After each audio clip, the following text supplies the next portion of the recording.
Pada waktu saya masih mondok di sini, keadaan masyarakat itu sederhana. Orang Islam itu cuma dua, kalau ndak NU ya Muhammad, ya sudah, ndak ada lain-lain lagi. Ini mau besanan saja takut tidak mendapat barokah dari masing-masing pemimpinnya. Selisih sedikit ribut. Yang satu kunut, yang satu tidak kunut, ribut. Padahal di kitabnya orang NU ada kunutnya dan ada tidak kunut. Tapi karena dia terkooptasi oleh golongan, ribut. Kalau tidak kunut itu begini-begini. Alhamdulillah sekarang ini sudah tidak ribut karena sudah tidak sholat subuh.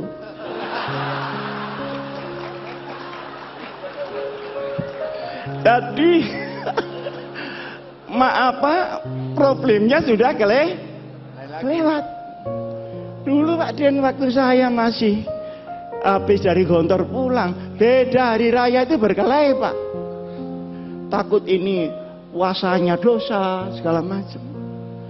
Padahal yang selisih Muhammadiyah sama NU ini kan cuman tanggalnya, kan bukan hari rayanya.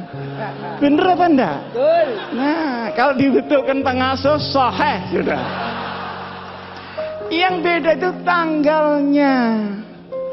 Kalau sholatnya ya itu Allahu Akbar sekian kali takbirnya ya sama. Loh kenapa tanggalnya kok enggak sama? Ngitungnya enggak sama. Kalau NU itu harus kelihatan tanggalnya dan itu perlu 2 derajat di atas ufuk. Muhammadiyah pokok sudah istimewa selesai lah. Ada apa mesti diinceng itu? Apa tamu dia? Lah yang nginceng ini ya enggak mau disalahkan. Karena Rasulullah Shallallahu Alaihi Wasallam itu nginceng. Sampai saya ketika itu Pak Din belum jadi ketua Muhammadiyah. Jadi ketika itu ketua Muhammadiyahnya Pak Syafi'i Ma'arif. Saya diundang oleh Pak Yusuf Kalla. Marah-marah Pak Yusuf Kalla itu. Ini gimana NU sama Muhammadiyah? Masa enggak bisa jadi satu hari rayanya itu? Repot masyarakat kalau begini. Saya tanya, caranya bagaimana Pak? Ya kompromi lah. Caranya, dengan Pak Den ya, maaf, dengan Pak Den.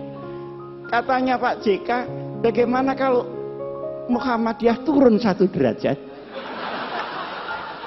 NU-nya naik 1 derajat. Oh, kalau begitu langsung cash and carry saja. Ini fikihnya pedagang ini di sini.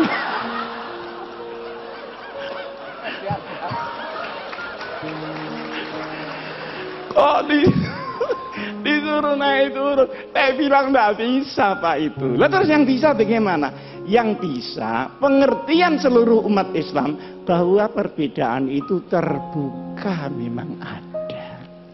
Yang kedua, ini tidak mengada-ada karena sholatnya sama, tanggalnya yang tidak sama. Wong hari di sini sama hari di Amerika tidak sama kok. Kita berangkat dari Jepang, dari Narita itu ya Pak Akhir, itu Jumat sore, sampai di California itu Jumat pagi. Ini sembahyang Jumat lagi apa tidak? Kalau sembahyang Jumat lagi kok sregep banget gitu loh. Sregep banget. Tapi ketika pulangnya, misalnya dari New York ke Jakarta, berangkatnya Jumat pagi, itu sampai Jakarta hari Minggu. Jadi kehilangan 1 hari, tidak tahu di mana Sabtunya ini. Jadi soal tanggal itu sudah biasa-biasa saja lah soal tanggal. Nah, alhamdulillah ini karena mungkin zamannya yang berubah, maka kedekatan ini semakin hari semakin nyata. Saya sama Pak Din sering diundang pidato bareng gitu. Kadang saya bisa, kadang Pak Din bisa, kadang salah satu enggak bisa gitu. Tapi lebih sering saya diundang Muhammadiyah daripada Pak Din diundang NU. Hah? Padahal ini mantan NU nih. Kenapa dia pindah? Karena tidak kerasan saja sama orang NU. Bukan karena teori yang tinggi-tinggi gitu. Ini orang NU kok kumuh banget. Kira-kira teman itu sekitar itu saja. Nah, masalahnya adalah sekalipun NU Muhammadiyah ini berbeda di dalam furu, bahkan Ibnul Furu ya, tetapi wawasan keumatannya sama, wawasan kenegaraannya sama. Karena Hadratus Syekh Kiai Hasyim Asy'ari ikut mendirikan republik, Kiai Ahmad Dahlan ikut mendirikan republik. Pahlawan nasional ada di dua belah pihak. Tahu jerih payahnya bagaimana membawa Islam di tengah kebinekaan yang luar biasa itu. Maka sabar.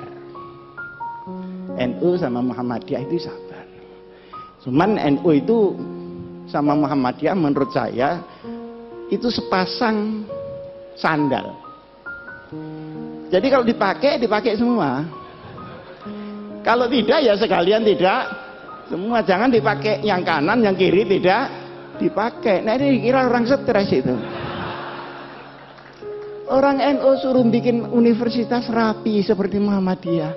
Sulit Pak. Tapi rahasia, jangan ngomong-ngomong orang. Tapi orang Muhammadiyah suruh ngurusi orang macul yang sehari-hari tidak ngerti apa-apa. Sehingga dia musyrik menjadi muslim. Enggak sabar juga Pak. Nah, bertemunya ini banyak yang tidak suka. Oleh karenanya, maka wawasan keagamaan, wawasan keumatan, wawasan kebangsaan dan kenegaraan tidak boleh dirobek oleh kepentingan apapun juga.